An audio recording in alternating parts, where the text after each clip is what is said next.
அது பாருங்கள் அந்த திண்டிவனத்தினுடைய இஷ்யூவை.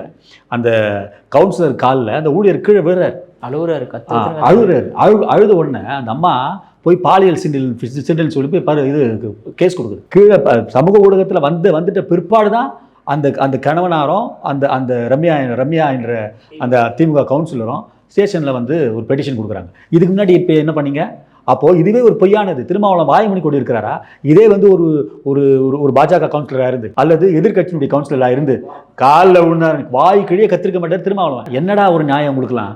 பார்க்கும் போது வெட்கக்கேடாக இருக்குது. தயவு செய்து நீங்களாம் வந்து கட்சி ஆஃபிட்டு மூடிட்டு திமுகவுக்கு போயிடுங்கன்ற திமுகவுடைய கூட்டணியில் இருக்குன்னு சொல்லிக்கொண்டே தெரிஞ்சு கொண்டு இருக்காதிங்க. ஏன்னா ஒரு வெங்கவேல் சம்பவம், இன்னொன்று கள்ளக்குறிச்சியில் எத்தனையோ பட்டியலின மக்கள் குடிச்சிட்டு செத்தான்.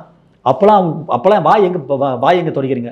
ஒரு சின்ன ஒரு பாஜக ஆளும் மாநிலத்தில் ஒரு சின்னதாக எதனா ஒரு அசம்பாவிதம் நடந்தால் அங்கேருந்து கனிமொழி அக்கா, முத்தரசன், சண்முகம், திருமாவளவன் இந்த மங்கினி கூட்டணின்னு வச்சாங்க பாருங்க. அதாவது எலெக்ஷனுக்கு ஜெயிக்கிறதுக்கு முன்னாடியே நான் தான் கல்வித்துறை அமைச்சர், நான் தான் சமூக நீதித்துறை அமைச்சர்லாம் சொல்லி கனவு கண்டிருந்தாங்க பாரு. அவங்க அந்த டீம் எல்லாம் வந்துடும்.